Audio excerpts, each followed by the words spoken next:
दोबारा बताइएगा जरा वॉल्यूम कैसा है। आई होप ठीक होगा, क्योंकि मैं भी एक बार चेक कर लेता हूँ।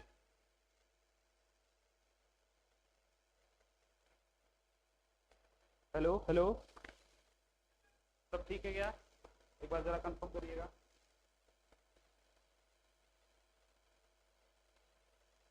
हेलो, एक बार जरा चेक करिए, सब ठीक है? ठीक, चलिए, ऑल राइट। तो बच्चों, मेरा नाम विशाल यादव है और मैं आपको केमिस्ट्री पढ़ाने वाला हूँ। आप लोग पहले भी मुझसे इस चैनल पर मिल चुके होंगे, दर्शनम इंस्टीट्यूट के इस चैनल पर। ऑफिशियली अब हमारा एप्लीकेशन भी लॉन्च हो चुका है।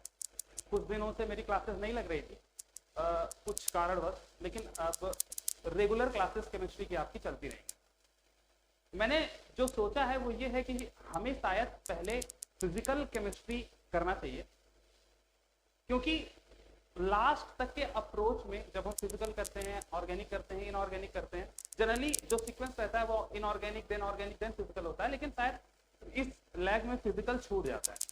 तो इस वजह से फिजिकल केमिस्ट्री को शायद मैंने जल्दी चालू करने का निर्णय लिया है। तो बेसिक से फिजिकल केमिस्ट्री को पढ़ते हुए स्ट्रॉन्ग बनाने की तरफ जाएंगे। जो सबसे पहला यूनिट आता है फिजिकल केमिस्ट्री में बच्चों, some basic concept of chemistry, हम लोग उसको स्टार्ट कर रहे हैं, जिसमें हम लोग मोल कॉन्सेप्ट की तरफ आगे बढ़ेंगे। ठीक है, स्टाइकियोमेट्री, उसके बाद लिमिटिंग रिएजेंट वगैरह आगे हम लोग इस चैप्टर में देखेंगे। देन हम एटॉमिक स्ट्रक्चर पर जाएंगे और ऐसे ही चलते हुए हम अपनी फिजिकल केमिस्ट्री को कंप्लीट करेंगे। तो आज जो हमारा डिस्कशन का पॉइंट है वो है some basic concept of chemistry. तो जो 4 से 5 पॉइंट आज हमको डिस्कस करना है वो आपके बोर्ड पर लिखे हुए हैं। एक बार मैं जरा सा साइड होकर आपको ये बात बताता हूं। तो जो आज के क्लास में हम लोग डिस्कस करने वाले हैं बच्चों, वो है some basic concept of chemistry. उसमें से जो हमें आज डिस्कस करना है वो है क्लासिफिकेशन ऑफ मैटर, एटम्स क्या होते हैं, आयंस क्या होते हैं, मॉलिक्यूल और कंपाउंड क्या होते हैं। उसके बाद जो हमारा बेसिक डिस्कशन है मोल का, हम लोग उस चीज को भी देखने वाले हैं। तो आज ये हमारी पूरी क्लास इन्हीं 5 टॉपिक्स को डील कर रही होगी। चलिए आइए, इसमें से जो सबसे पहला सेक्शन है क्लासिफिकेशन ऑफ मैटर, जरा उस चीज को देखते हैं। आइए जरा इधर, सबसे पहले मैटर का जो क्लासिफिकेशन है वो जरा मैं साइड हो जाता हूं तो आप बेहतर देख पाएंगे। एक बार जरा इस पूरे ओवरव्यू को देखिए, इस पूरे ओवरव्यू को देखिए। एक बार जरा सा मैं साइड हो जाता हूं। हाँ जी, देखिए, पूरा दिख रहा है क्या आपको? ठीक है, आइए जरा इस चीज को समझते हैं। तो बच्चों, सबसे पहली बात, मैटर क्या होता है। आपने क्लास 9 से ही ये चीज सुनते आए होंगे कि anything which occupies space and has some mass is called as matter. तो हर वो चीज जिसका कुछ ना कुछ मास हो, जो कुछ ना कुछ जगह घेरे, जिसको बोलते हैं ऑक्युपाइज स्पेस, तो हम उन सब चीजों को क्या कह सकते हैं? मैटर कह सकते हैं। जैसे मेरे सामने ये पेन है, मैं इस पेन को इस बोर्ड पर रखूंगा तो ये इस बोर्ड के इतने हिस्से को क्या कर लेगा? घेर लेगा। इस बोर्ड के इतने हिस्से की जगह को ऑक्यूपाई कर लेगा। अच्छा, मैं अगर इसको मेजरिंग मशीन पर, वेट मेजरिंग मशीन पर रखूंगा तो इसका कुछ ना कुछ क्या आ जाएगा? वेट आ जाएगा, कुछ ना कुछ मास आ जाएगा। इसका मतलब ये जो पेन है वो क्या कहलाएगा? मैटर। तो जो भी चीज स्पेस ऑक्यूपाई करेगा उसके पास कुछ ना कुछ मास होगा, हर उस चीज को क्या कहेंगे बच्चों? मैटर कहेंगे। चलिए आइए मैटर के क्लासिफिकेशन को समझते हैं। तो मैटर बेसिकली दो चीजों में क्लासिफाई किया गया है। जो मैटर का 2 क्लासिफिकेशन है बच्चों, वो फिजिकल प्रॉपर्टीज और केमिकल कंपोजिशन के आधार पर किया गया है। जो फिजिकल प्रॉपर्टीज के आधार पर हमारा मैटर क्लासिफाई किया गया है वो बेसिकली आप ये 5 चीजें देख रहे होंगे। ये है Bose-Einstein condensate, solid, liquid, gas and plasma. ये वो 5 चीजें हैं जो कि हमारा मैटर के फिजिकल प्रॉपर्टीज के हिसाब से डिजाइंड है। फिजिकल प्रॉपर्टीज का क्या मतलब है? दिखता कैसा है? मैटर जो बना होता है वो छोटे छोटे पार्टिकल्स का बना होता है, तो इनके पार्टिकल्स के बीच में स्पेस कैसा है, कंपोजिशन कैसा है, तो ये सारी चीजें किसमें आती हैं? Physical properties. तो जब आप मैटर को फिजिकल प्रॉपर्टीज के आधार पर क्लासिफाई करते हैं बच्चों, तो वो इन 5 चीजों में बांटा जाता है: Bose-Einstein condensate, solid, liquid, gas and plasma. जिसमें से हमारे और आपके सिलेबस में बच्चों बोस-आइंस्टीन कंडेंसेट और प्लाज्मा नहीं है। ये पूरा सीक्वेंस इनके एनर्जी के फॉर्म में अरेंज है। जैसे जो बोस-आइंस्टीन कंडेंसेट है वो लोअर एनर्जी स्टेट है, सॉलिड उससे थोड़ा ज्यादा एनर्जी स्टेट है, लिक्विड उससे भी थोड़ा ज्यादा एनर्जी स्टेट है, गैस उससे भी थोड़ा ज्यादा एनर्जी स्टेट है, और जो सबसे हाईएस्ट एनर्जी स्टेट है वो क्या बच्चों? प्लाज्मा। तो आप इन दोनों में यही मूलतः डिफरेंस है कि बीईसी लोवेस्ट एनर्जी स्टेट है और प्लाज्मा हाईएस्ट एनर्जी स्टेट है। उसके अलावा आपको इसमें कुछ बहुत जानने की जरूरत नहीं है, ये हायर स्टडीज की बात है। आपको जो तीन मेन चीजों पर ध्यान देना है वो है सॉलिड, लिक्विड और गैस। तो हालांकि है तो ये मैटर, इसका मतलब इनके पास कुछ ना कुछ स्पेस होगा ही, और मैटर के जो स्मॉलेस्ट फॉर्म है, मैटर का जो सबसे स्मॉलेस्ट फॉर्म है बच्चों, उसको हम लोग क्या बोलते हैं? पार्टिकल। क्या बोलते हैं? पार्टिकल। यानी कि मैटर के छोटे छोटे जो अंश हैं वो क्या कहलाते हैं? पार्टिकल। तो जो सॉलिड है इसमें पार्टिकल्स एकदम पास पास होते हैं, लिक्विड में पार्टिकल्स थोड़ा सा दूर दूर हो जाते हैं, और गैस में पार्टिकल्स और भी ज्यादा दूर दूर पर होते हैं। ये बेसिक बातें हैं जो आप 9th में भी पढ़े होंगे। अब सॉलिड के दो बेसिक बाइफर्केशंस और हैं, crystalline solid and amorphous solid. जो क्रिस्टलाइन सॉलिड होता है बच्चों, वो आपके क्लास में जब कोई स्ट्रिक्ट मास्टर आ जाए तो आप लोग एक के पीछे एक अपनी कुर्सी लगाकर बड़े ही प्रेम से बैठे हुए होते हैं, उसी अरेंजमेंट को हम लोग क्या बोलते हैं? Crystalline arrangement. यानी कि जब भी सॉलिड के जो पार्टिकल्स हैं वो एकदम सीक्वेंस्ड मैनर में अरेंज्ड होते हैं, तो ऐसे सॉलिड को हम लोग बच्चों बोलते हैं क्रिस्टलाइन सॉलिड। जबकि जो अमॉर्फस है, जैसे ही रेसस की घंटी लगती है, लंच की घंटी लगती है, हम लोग क्या करते हैं? टहलने लगते हैं, कोई इधर भाग रहा है, कोई उधर भाग रहा है, कोई इधर जा रहा है। वैसे ही सॉलिड के पार्टिकल्स जब अनऑर्डरली अरेंज हो, कोई कहीं भी बैठा हुआ है, आगे पीछे ऊपर नीचे, इनका कोई फिक्स अरेंजमेंट नहीं है, तो ऐसे सॉलिड के अरेंजमेंट को क्या बोलते हैं? Amorphous solid. क्या बोलते हैं बच्चों? Amorphous solid. मुझे आशा है कि आपको क्रिस्टलाइन और अमॉर्फस सॉलिड क्लियर हो गया होगा। तो क्रिस्टलाइन में सॉलिड के पार्टिकल्स ऑर्डर्ड मैनर में अरेंज्ड होते हैं, जबकि अमॉर्फस सॉलिड में इनका अरेंजमेंट किसी भी ऑर्डर में होता नहीं। देन जो मैटर अगला हम क्लासिफाई करते हैं वो केमिकल के कंपोजिशन के हिसाब से करते हैं। यानी कि मैटर का जो केमिकल कंपोजिशन है वो कैसा है, केमिकली वो कैसा है। तो मैटर जो है, मैटर का कंपोजिशन केमिकली दो टाइप से डिवाइड किया गया है। एक, या तो मैटर प्योर होगा, या जो हमारा मैटर वो क्या होगा? मिक्सचर। तो सबसे पहले प्योर और मिक्सचर को समझिए। सॉरी, प्योर का मतलब है कि जो भी हमारा मैटर है उसमें केवल एक टाइप के सब्सटेंस या फिर एक टाइप के ही पार्टिकल पाए जा रहे हैं। मैटर का स्मॉलेस्ट यूनिट क्या है? पार्टिकल। तो जब पार्टिकल एक ही टाइप के होंगे तो ऐसे चीज को हम लोग क्या बोलेंगे? प्योर। क्या बोलेंगे? प्योर। और अगर जो पार्टिकल्स हैं उसमें एक से ज्यादा टाइप के पार्टिकल्स हैं तो ऐसे चीज को हम लोग क्या बोलेंगे बच्चों? मिक्सचर। क्या बोलेंगे? मिक्सचर बोलेंगे। तो प्योर और मिक्सचर में मामूली सा अंतर है। जब सब्सटेंस एक ही टाइप का होगा तो हम लोग उसे प्योर बोलेंगे, और अगर सब्सटेंस अलग अलग टाइप का होगा तो हम लोग उसे क्या बोलेंगे बच्चों? मिक्सचर। चलिए ये प्योर का क्लासिफिकेशन देखते हैं। प्योर हमारा एलिमेंट और कंपाउंड दो टाइप में तोड़ा गया। चलिए आइए मैं आपको कुछ चीजें क्लियर करना चाहता हूं। बच्चों को अक्सर डाउट रह जाता है, एटम क्या है, एलिमेंट क्या है। एक मिनट, आई होप वीडियो थोड़ा पॉज किया। ओके ठीक है, हाँ थोड़ा देर लैग था। चलिए, तो अब हम लोग ये जानने का प्रयास कर रहे हैं कि एटम क्या होता है, एलिमेंट क्या होता है, मॉलिक्यूल क्या होता है और कंपाउंड क्या होता है। ये चार चीजों में बहुत ही ज्यादा मिस्टेक्स और हमारे दिमाग में कचरा भरा हुआ है। हम जान ही नहीं पाते हैं कि एटम और एलिमेंट में क्या अंतर है, मॉलिक्यूल और कंपाउंड में क्या अंतर है। तो चलिए आइए इन चारों टर्म्स को क्लियर करते हैं। एटम क्या है, एलिमेंट क्या है, मॉलिक्यूल क्या है और कंपाउंड क्या है। तो सबसे पहले बच्चों देखिए, आइए एटम के बारे में जानने का थोड़ा सा प्रयास करते हैं। मैंने आपसे कहा कि ये चेयर है। क्या है ये? चेयर। हाँ वही चेयर जिसपे आप घर पे बैठ के आराम से झूलते रहते हैं। ये लेटने वाली चेयर बना देता हूँ ना, थोड़ा और आराम से बैठ, आराम से पैर बैठाओ इस पे और झूलो। ठीक है, चलो जरा इस चेयर को देखिएगा गौर से। चेयर किसकी बनी हुई है? लकड़ी की। किसकी बनी हुई है? लकड़ी की, वुड की। अच्छा, इसमें आइए तोड़िए वुड को। तो जो बायो वाले बच्चे होंगे वो जान रहे होंगे कि सर वुड में बहुत सारे जाइलम, फ्लोएम और अलग अलग टाइप के चीजें पाई जाती है। तो अगर आप इसको और छोटे लेवल पर तोड़ते जाएंगे तो आपको बायो में एक चीज पढ़ाई गई होगी कि कोई भी बायोलॉजिकल थिंग है उसकी जो सबसे स्मॉलेस्ट चीज है वो क्या बच्चों? सेल है। क्या है? सेल है। अच्छा, जो सेल है, जो बच्चे सेल के बारे में थोड़ा बहुत जानते होंगे उनको पता होगा कि सेल के अंदर माइटोकॉन्ड्रिया होता है और राइबोसोम्स होते हैं, न्यूक्लियस होता है, एंडोप्लाज्म, मतलब सेल के अंदर भी बहुत सारे कंपोनेंट्स पाए जाते हैं। जब आप इस सेल के किसी भी कंपोनेंट को तोड़ेंगे तो आपको पता चलेगा कि सेल भी एक स्मॉलेस्ट एटम, एक स्मॉलेस्ट पार्टिकल का बना हुआ है जिसको आप फर्दर डिवाइड ही नहीं कर सकते हैं। उसी चीज को हम लोग क्या बोलते हैं बच्चों? एटम। क्या बोलते हैं? एटम। यानी कि माइटोकॉन्ड्रिया को और तोड़ते जाइएगा तो एक समय आएगा कि अब वो पार्टिकल डिवाइड नहीं हो पाएगा, उसको हम लोग क्या बोलेंगे? एटम। यानी कि किसी भी इस दुनिया में पाए जाने वाली किसी भी चीज को आप डिवाइड करते जाइए, छोटा करते जाइए, तोड़ते जाइए, तोड़ते जाइए, तोड़ते जाइए, जो सबसे स्मॉलेस्ट अनडिविजिबल पार्टिकल आएगा उसी का नाम दिया गया है एटम, या फिर हिंदी में उसको बोलते हैं परमाणु। तो जो एटम है बच्चों, जो हमारा परमाणु है, एटम है, वो क्या है? स्मॉलेस्ट अनडिविजिबल पार्टिकल को हम लोग क्या बोलते हैं? एटम बोलते हैं। चलिए एटम समझ में, शायद आप एटम समझ गए होंगे।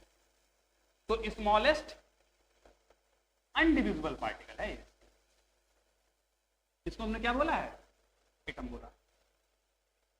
ठीक है, अच्छा सर, तो जरा ये बताइए सर कि मॉलिक्यूल क्या चीज होता है? सबसे एटम आप समझ गए, तो एलिमेंट पर आते हैं। एलिमेंट क्या है? एलिमेंट क्या है? एलिमेंट को समझने के लिए क्लास 10th की जब आप पीरियोडिक टेबल के चैप्टर में आएंगे तो पीरियोडिक टेबल के चैप्टर में शुरू से लेकर अंत तक टेबल बना हुआ है, और उस टेबल में कुल अगर आप डिब्बे गिनेंगे तो 118 डिब्बे मिलेंगे। कितने डिब्बे मिलेंगे? 118 डिब्बे। ये जो 118 डिब्बे हैं ये डिफरेंट टाइप के एटम के एक एक एंटिटी को डिफाइन कर रहे हैं। उसी का हमने क्या बोला है? एलिमेंट। एलिमेंट। तो एलिमेंट क्या है बच्चों? ये पूरा संसार, जितना हमारी जानकारी के अनुसार हमने पाया है कि ये जो संसार है उसमें कोई भी चीज किसी भी चीज से बनी हो, उसका जो सबसे बेसिक मूल है जिससे वो बन सकता है, उसको हमने क्या बोला है? एलिमेंट। क्या बोला है? एलिमेंट। और एलिमेंट एक प्योर चीज है। एलिमेंट क्या प्योर चीज का क्या मतलब है? मैं एलिमेंट का मतलब ये है कि मैंने एक लोहे की रॉड ली, समझो जरा, ये क्या है? लोहे की रॉड। इसमें सारा क्या होगा? लोहे की रॉड जिसमें कोई मिलावट नहीं है, उसके सारे के सारे पार्टिकल में क्या होगा? केवल और केवल आयरन ही होगा, Fe ही भरा होगा। इसका मतलब लोहे की रॉड में कुछ और नहीं है, केवल आयरन ही आयरन है। तो ये पूरे लोहे की रॉड क्या होगी? एलिमेंटल रॉड कहलाएगी। क्या कहलाएगी बच्चों? एलिमेंटल रॉड कहलाएगी। तो लोहे की एलिमेंटल, लोहे की जो रॉड है अगर उसमें कोई मिलावट नहीं है तो वो क्या है? एलिमेंटल रॉड है। यानी कि ये पूरा क्या है? एलिमेंट है। मेरी बात समझिए। अगर आप इसके किसी भी एक पार्टिकल को निकालेंगे, एक आयरन के पार्टिकल को निकालेंगे, तो वही क्या कहलाया जाएगा? एटम। वही क्या कहलाया जाएगा? एटम कहलाया जाएगा। इसका मतलब एलिमेंट एक पार्टिकल भी हो सकता है, एलिमेंट 1000 पार्टिकल के भी मिक्सचर को कहा जा सकता है। लेकिन वो जो 1000 पार्टिकल है वो केवल एक ही टाइप के एटम का होना चाहिए। यानी कि एटम सबसे स्मॉलेस्ट पार्टिकल हो गया, एटम सबसे स्मॉलेस्ट पार्टिकल हो गया मैटर का। और अगर एटम केवल एक ही टाइप का है तो हम उसको क्या बोल देते हैं? एलिमेंट। क्या बोल देते हैं? एलिमेंट। भले ही वो एलिमेंट में केवल एक एटम हो या फिर वो एलिमेंट में 1000 एटम हो, बस वो एलिमेंट तब तक कहा जाएगा जब तक उस एलिमेंट में, जब तक उस पूरे चीज में केवल एक ही टाइप के एटम पाए जा रहे होंगे। आशा करता हूं आपको एटम और एलिमेंट का डिफरेंस क्लियर हुआ होगा। तो एटम केवल एक है, सबसे स्मॉलेस्ट पार्टिकल, और एलिमेंट अगर वो एक ही टाइप का एटम है, चाहे वो सिंगल हो या 1000 हो, तो उसे क्या बोलते हैं? एलिमेंट। चलिए एटम और एलिमेंट आपको क्लियर हो गया होगा। ठीक है, नेक्स्ट हम क्लियर करते हैं मॉलिक्यूल और कंपाउंड। जरा इधर आना बच्चों। सबसे पहले मैं आपको दिखाता हूं, जैसे आप बताइएगा जरा, ये ऑक्सीजन मैंने लिखा, ऑक्सीजन क्या है? एटम। ऑक्सीजन क्या है? एटम। नाइट्रोजन मैंने लिखा, ये क्या है? एटम। हाइड्रोजन, एक सिंगल हाइड्रोजन मैंने लिखा, ये क्या है? एटम।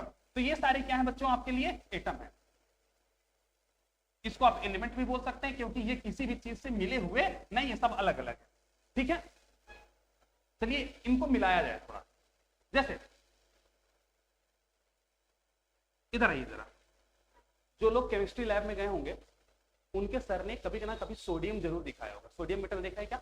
एकदम सॉफ्ट सा होता है, चाकू से काटो तो कट जाता है। सोडियम मेटल जो होता है बच्चों, उसमें कुछ होता नहीं है। सोडियम मेटल में केवल और केवल सोडियम के ही पार्टिकल होते हैं, उसमें कोई भी दूसरी चीज नहीं होती। इसका मतलब वो क्या है? जो सोडियम मेटल आपने लैब में देखा था वो एलिमेंटल था। वो क्या था? एलिमेंटल था। उसमें कोई भी और चीज क्या होती? मिली हुई नहीं थी। उसमें केवल सोडियम और सोडियम के ही पार्टिकल या फिर एटम्स भरे हुए थे। अच्छा जी, यहाँ पे क्या कोई दूसरी चीज मिली हुई है क्या? कोई दूसरी चीज नहीं मिली हुई। क्यों? क्योंकि सोडियम अकेले रहना पसंद करता है, इसको किसी के साथ की जरूरत नहीं है। ठीक है, आइए जरा हाइड्रोजन। हाइड्रोजन का ये एक पार्टिकल है, एक एटम है। क्या आपने कभी हाइड्रोजन को फ्रीली सुना है? आपने जब भी हाइड्रोजन गैस सुना होगा तो हाइड्रोजन गैस बच्चों ये होती है, H और H दोनों साथ में रहते हैं तब हाइड्रोजन बनता है।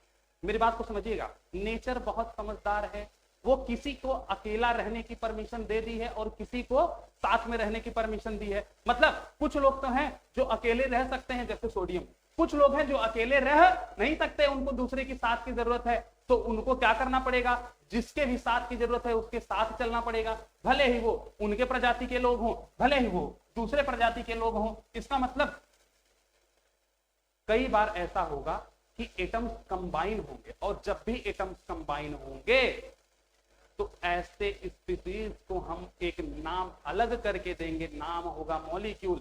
इसका मतलब एटम कंबाइन होता ही है क्या बनाने के लिए, मॉलिक्यूल बनाने के। मैंने सेम या डिफरेंट का बात नहीं किया है, ध्यान से समझिएगा।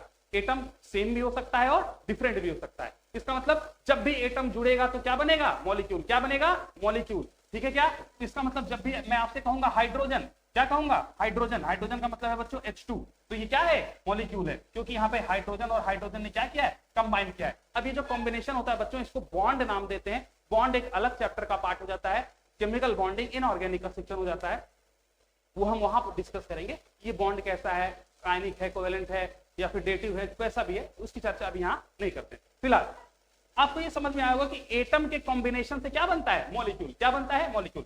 यहां पर H2 में देखिए, N2 में देखिए, यहां पर क्या है, सेम टाइप के एटम कंबाइन हो रहे हैं। O2 में देखिए सेम टाइप के एटम कंबाइन हो रहे हैं, ये O2 है।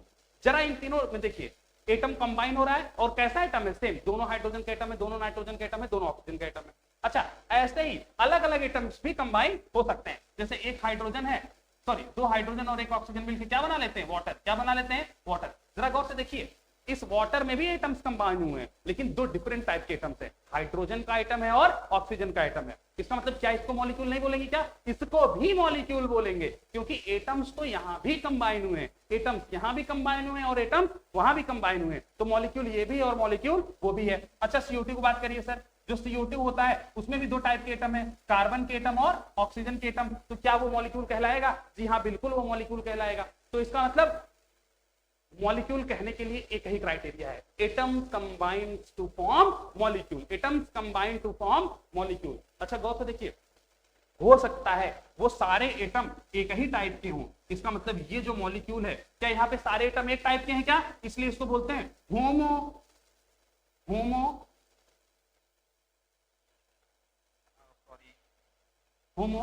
एटॉमिक मॉलिक्यूल, होमो एटॉमिक मॉलिक्यूल। यहां पे जरा देखिए, H2O भी एक मॉलिक्यूल है, CO2 भी एक मॉलिक्यूल है, लेकिन यहां पर एटम्स अलग अलग हैं। क्योंकि एटम्स अलग हैं इसलिए इसको क्या कहना पड़ेगा, हेट्रो। क्या कहना पड़ेगा, हेट्रो। तो ये सब क्या है, hetero atomic molecule, hetero atomic molecule, sorry, hetero atomic molecule.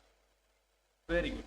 तो बच्चों तीन चीज आपको अंतर समझ में आ गया। एटम क्या है, सबसे छोटा एटम है, सबसे छोटा पार्टिकल है किसका, मैटर का। मॉलिक्यूल क्या है, जब एटम्स कंबाइन होते हैं तो उसी को क्या बोलते हैं, मॉलिक्यूल। अब एटम सेम हुए तो होमो एटॉमिक मॉलिक्यूल, एटम्स डिफरेंट हुए तो हेट्रो एटॉमिक मॉलिक्यूल। जी हाँ सर, क्योंकि दोनों में एटम कंबाइन हुए इसलिए दोनों मॉलिक्यूल है। एलिमेंट क्या है सर, अगर कोई भी सब्सटेंस केवल एक ही टाइप का एटम का बना है तो उसको क्या क्या बोलेंगे, एलिमेंट। ठीक है जी, चलिए तीन चीजें आपको क्लियर हो गई होंगी, atom, molecule, compound, sorry, atom, element and molecule. जो लास्ट चीज है बच्चों अपना वो है कंपाउंड। कंपाउंड क्या है सर, आपने ये तो समझा दिया, एटम क्या है, एलिमेंट क्या है। अब आइए कंपाउंड। तो जो बच्चों देखो कंपाउंड क्या है, मैंने आपसे बोला कि हाइड्रोजन लाओ 2, ऑक्सीजन लाओ 1, थोड़ा एनर्जी वगैरह तो क्या बन जाएगा, वाटर। क्या बन जाएगा, वाटर। ये क्या है, मॉलिक्यूल। ये क्या है, मॉलिक्यूल। ठीक है, 2 हाइड्रोजन आसपास रखो, वो क्या बना लेंगे, H2। ये भी क्या है, मॉलिक्यूल। तो सर आप तो मॉलिक्यूल बता चुके हो, फिर से क्यों बता रहे हो, ध्यान से समझिएगा। कंपाउंड कुछ और है ही नहीं। जब भी एक से ज्यादा टाइप का एटम कंबाइन होता है तो उसे क्या बोलते हैं, कंपाउंड। ध्यान रखिएगा, मॉलिक्यूल में एटम एक टाइप का हो या अलग हो उससे कोई फर्क पड़ने वाला नहीं है, लेकिन अगर अलग अलग टाइप का एटम कंबाइन होकर कोई मॉलिक्यूल बना रहा है तो उसी को ही कंपाउंड कहते हैं। शायद आप समझ पा रहे होंगे। इसका मतलब है हेट्रो एटॉमिक मॉलिक्यूल को ही कंपाउंड कहते हैं। हेट्रोएटॉमिक मॉलिक्यूल कुछ और नहीं है, कंपाउंड ही है। यहां पर कॉम्बिनेशन फिक्स्ड प्रोपोर्शन में होता है। किस प्रोपोर्शन में होता है? फिक्स्ड प्रोपोर्शन में होता है। इसका मतलब जो H2A है वो मॉलिक्यूल तो है ही, कैसा मॉलिक्यूल है? Heteroatomic molecule. कैसा मॉलिक्यूल है? Heteroatomic molecule. और हेट्रोएटॉमिक मॉलिक्यूल को ही हम लोग क्या बोलते हैं बच्चों? कंपाउंड। क्या बोलते हैं? कंपाउंड। और यहां पर मैं आपसे क्या कह रहा हूं, जो H2O होगा वो फिक्स्ड प्रोपोर्शन में आएगा। ऐसा नहीं है कि अगर मैं 2 हाइड्रोजन को ला रहा हूं, 1 ऑक्सीजन को ला रहा हूं, तभी वहां पर वाटर का फॉर्मेशन होगा। ऐसा नहीं होगा कि आपने 2 हाइड्रोजन लाया और 2 ऑक्सीजन लाया तो आप वाटर बना लेंगे, ऐसा होने वाला नहीं है, क्योंकि वो क्या बन जाएगा? H2O2। तो H2O2 और H2O डिफरेंट चीजें हैं। इसका मतलब प्रोपोर्शन फिक्स है, 2 हाइड्रोजन होना चाहिए, 1 ऑक्सीजन होना चाहिए, तभी वाटर बनेगा। आप कितना भी हाइड्रोजन कितना भी ऑक्सीजन ला दीजिए, उससे वाटर बनने वाला नहीं है। तो मॉलिक्यूल और कंपाउंड में डिफरेंस क्लियर कर रखिएगा। मॉलिक्यूल सेम टाइप के एटम से भी बना हो सकता है और डिफरेंट टाइप के एटम से भी बना हो सकता है, लेकिन कंपाउंड, जब मॉलिक्यूल डिफरेंट टाइप के एटम से बना होगा उसी को कंपाउंड कहेंगे। यानी कि हेट्रोएटॉमिक मॉलिक्यूल की क्या होते हैं बच्चों? कंपाउंड। चलिए एक क्लासिफिकेशन आपको दिखाता हूं, आई होप आप समझ पाए। चलिए देखिए जरा गौर, इस स्लाइड को गौर से देखिए। तो प्योर हम लोग पढ़ रहे हैं, प्योर में एलिमेंट हो गया। एलिमेंट तो आपको समझ में आ ही गया कि एक ही टाइप का एटम है, तो वो क्या होगा? प्योर ही होगा, क्योंकि उसमें कोई भी मिलावट नहीं है। मैंने आपको बोला था पार्टिकल एक टाइप का होगा तो क्या कहलाएगा? पार्टिकल एक टाइप का होगा तो क्या कहलाएगा? प्योर। अब उसमें जो एलिमेंट है, पार्टिकल हो सकता है एक कोई पार्टिकल हो, उसमें 3 टाइप के एटम हो, लेकिन वो इंडिविजुअली एक ही पार्टिकल का रोल अदा कर रहा होगा। जैसे जब भी मैं वाटर मॉलिक्यूल की बात कर रहा हूं, तो वाटर मॉलिक्यूल अगर आपने ग्लास में पानी भरा है तो उसमें केवल पानी का ही पार्टिकल है, उसमें कोई और भी पार्टिकल पाया नहीं जा रहा है। इसका मतलब पानी के पार्टिकल में भले ही 2 हाइड्रोजन और 1 ऑक्सीजन हो, लेकिन पूरे ग्लास में केवल पानी पानी पानी ही है, अलग से और कुछ भी पाया नहीं जा रहा है। इसका मतलब पार्टिकल केवल एक ही टाइप का है। हाँ जी बच्चों, इसका मतलब पार्टिकल केवल और केवल एक ही टाइप का है। तो पानी क्या है? प्योर है। भले ही वो पानी क्या था? कंपाउंड था। अरे भाई, वाटर और ऑक्सीजन मिलके हेट्रोएटॉमिक मॉलिक्यूल बना रहे हैं ना, मतलब वाटर का कंपाउंड है ना। वहां पर जो पानी है उसमें क्या है? वाटर कंपाउंड है। तो वाटर कंपाउंड होते हुए भी क्या है? प्योर है, क्योंकि पार्टिकल्स क्या है? एक टाइप के हैं। इसीलिए देखिए, प्योर में एलिमेंट तो है ही, कंपाउंड भी है, क्योंकि पार्टिकल्स क्या है? एक ही टाइप के हैं। ठीक है।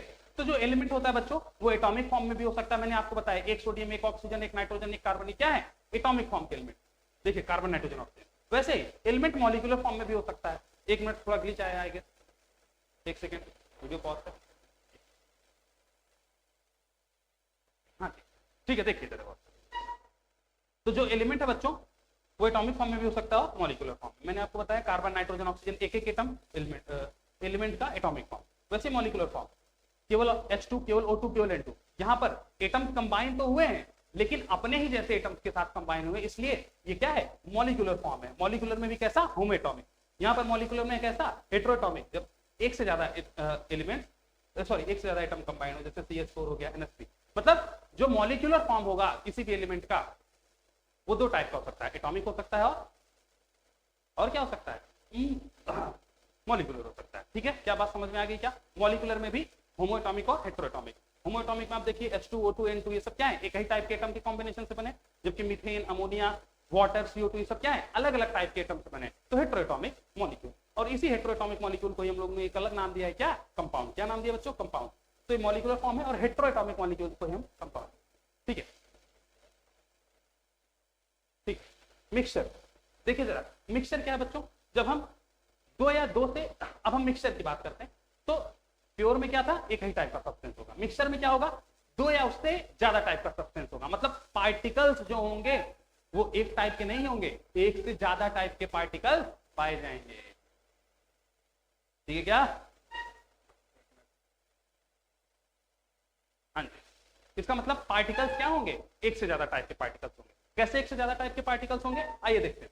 तो मिक्सचर में एक से ज्यादा टाइप के पार्टिकल्स पाए जाएंगे। अब जो मिक्सचर है वो 2 टाइप का, होमोजीनियस और हेट्रोजीनियस। ध्यान से समझिएगा, मिक्सचर में हमेशा 2 या 2 से ज्यादा पार्टिकल्स होंगे।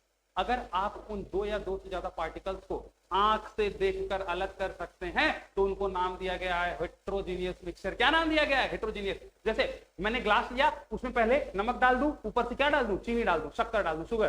तो salt and sugar are individually identified and are separable from our naked eyes. तो इस टाइप के मिक्सचर को हम क्या बोलेंगे? Heterogeneous mixture. क्या बोलेंगे? हेट्रोजीनियस, क्योंकि दो टाइप के पार्टिकल्स हैं, नमक के पार्टिकल्स हैं और शुगर के पार्टिकल्स हैं, इस वजह से क्या है? मिक्सचर है। मिक्सचर में भी हम आंखों से देखकर सेपरेट कर सकते हैं हेट्रोजीनियस। अगर इसी नमक और शक्कर को उठाकर पानी में घोल दिया जाए तो क्या बन जाएगा? एक यूनिफॉर्म कंपोजिशन बन जाएगा। आप नमक और पानी को या फिर नमक और शुगर को या फिर शुगर और पानी को अब अलग कर नहीं पाएंगे, तीनों एक दूसरे में क्या हो गए? मिक्स अप हो गए और यूनिफॉर्मली मिक्स्ड अप हो गए। इसलिए हम लोग इस कंपोजिशन को क्या बोलेंगे? Homogeneous mixture. क्या बोलेंगे? Homogeneous mixture. And the homogeneous mixture is also known as solution. क्या कहा जाता है बच्चों इसको? सॉल्यूशन। यानी कि होमोजेनियस मिक्सचर को हम लोग एक और नाम से भी जानते हैं, सॉल्यूशन। तो होमोजेनियस मिक्सचर ही क्या कहलाता है? सॉल्यूशन। क्योंकि यहाँ पर जो भी पार्टिकल्स हैं उनको हम अलग से सेपरेट नहीं कर सकते। एक बार आप लोग इस पूरे बोर्ड पर लिखी हुई एक एक चीजों का फोटो क्लिक कर लेंगे, स्क्रीनशॉट ले लेंगे, फिर हम आगे बढ़ेंगे।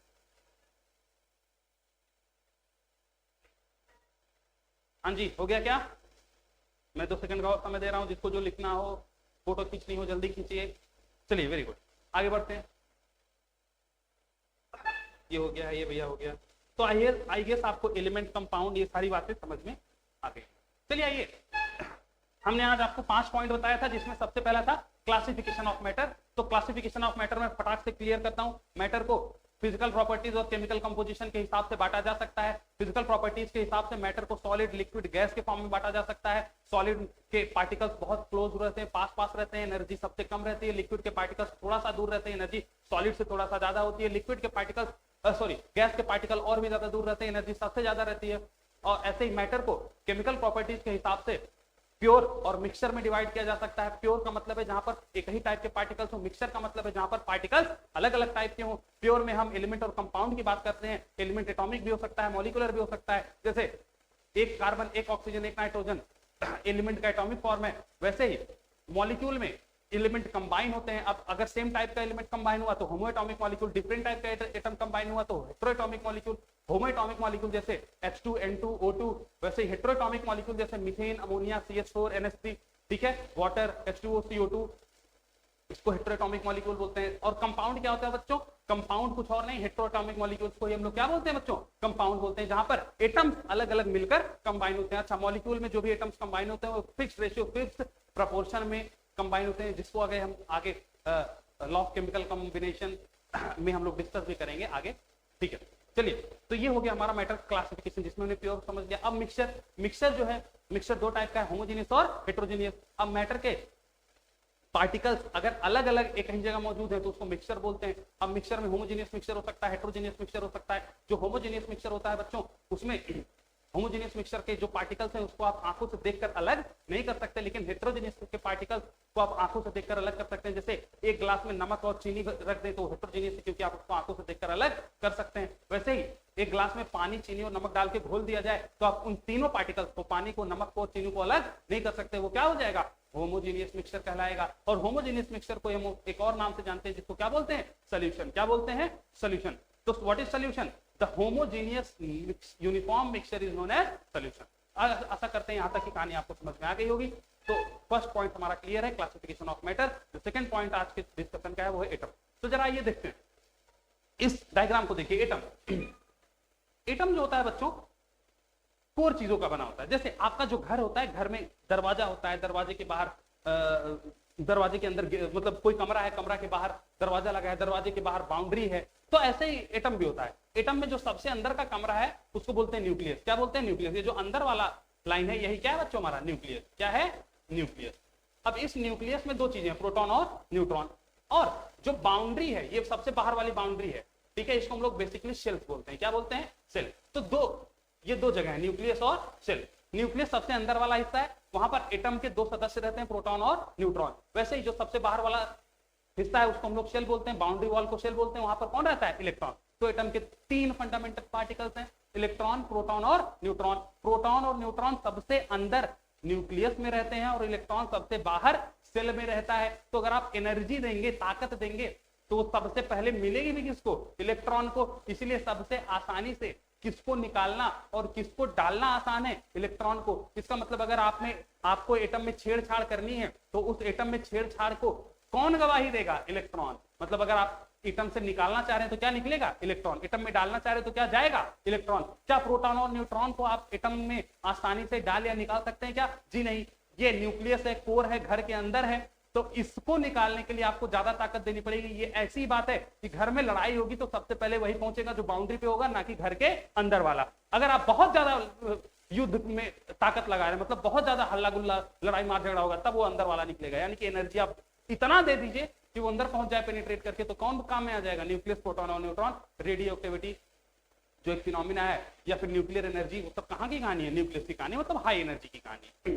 ठीक है, तो इसका मतलब थोड़ी बहुत एनर्जी का यूटिलाइजेशन कौन करने वाला है? इलेक्ट्रॉन करने वाला है। और हम जो काम करेंगे उसमें हम किसको निकाल पाएंगे? इलेक्ट्रॉन को निकाल पाएंगे या फिर इलेक्ट्रॉन को दे पाएंगे। इतनी चर्चा शायद आप समझ गए होंगे। तो एक एटम में इलेक्ट्रॉन को निकालना या देना आसान होता है। चलिए, एटम के 3 फंडामेंटल पार्टिकल हैं, इलेक्ट्रॉन, प्रोटॉन और न्यूट्रॉन। इलेक्ट्रॉन पर जो चार्ज है बच्चों वो है -1.6 × 10⁻⁹ कूलम। अच्छा, प्रोटॉन पर जो चार्ज है वो है +1.6 × 10⁻⁹ कूलम। यानी कि ये अगर -E है तो ये +E है, मतलब दोनों का चार्ज केवल माइनस और प्लस से डिफरेंशिएट करता है, बाकी उनका जो न्यूमेरिकल वैल्यू है वो सेम है। न्यूट्रॉन पर कोई चार्ज नहीं होता। देखिए होता क्या है बच्चों, हमको तो यही पता है कि चार्ज क्वांटाइज रहता है, मतलब चार्ज इलेक्ट्रॉन के मल्टीपल्स में रहता है। आपने पढ़ा होगा Q = Ne फिजिक्स, क्लास 9-10 में पढ़ा होगा कि चार्ज क्वांटाइज है जो कि इलेक्ट्रॉन के मल्टीपल में पाया जाता है। चार्ज 1E हो सकता है, 2E हो सकता है, 10E हो सकता है, 100E हो सकता है, 1000E हो सकता है, 900E हो सकता है, मतलब E के मल्टीपल में रहेगा। ऐसा नहीं है 1/3E का भी चार्ज नहीं होगा। लेकिन जैसे समय बीता साइंटिस्ट ने पढ़ा और ये समझ में आया कि कहीं ना कहीं चार्ज फ्रैक्शन में भी होता है। ये देखो, ये न्यूट्रॉन मैंने बनाया।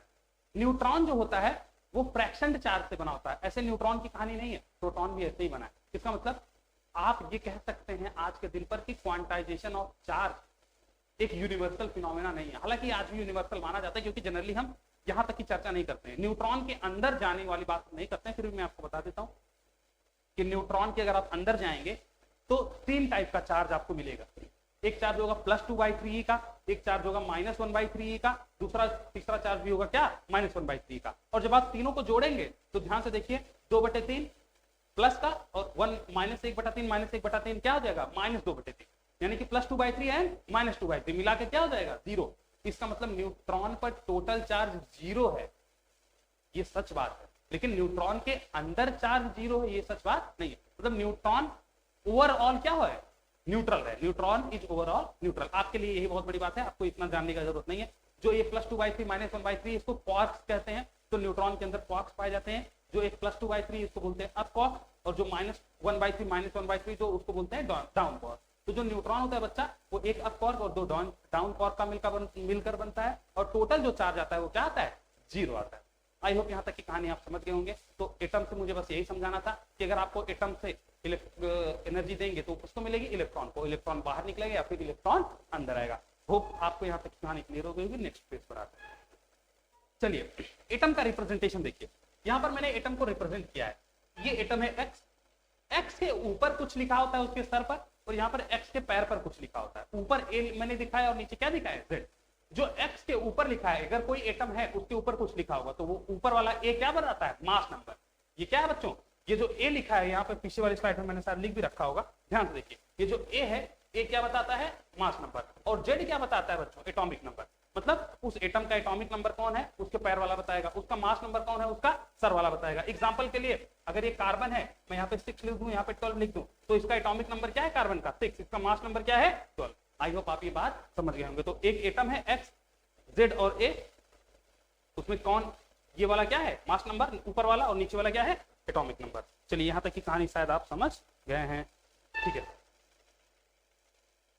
देखिए इस स्लाइड को नोट कर लीजिए, आपको कुछ लिखना हो फोटो क्लिक कर लीजिए फटाक से। चले आगे बढ़े क्या? चले नेक्स्ट स्लाइड पर आते हैं। तो ये है आपके एटम का रिप्रेजेंटेशन।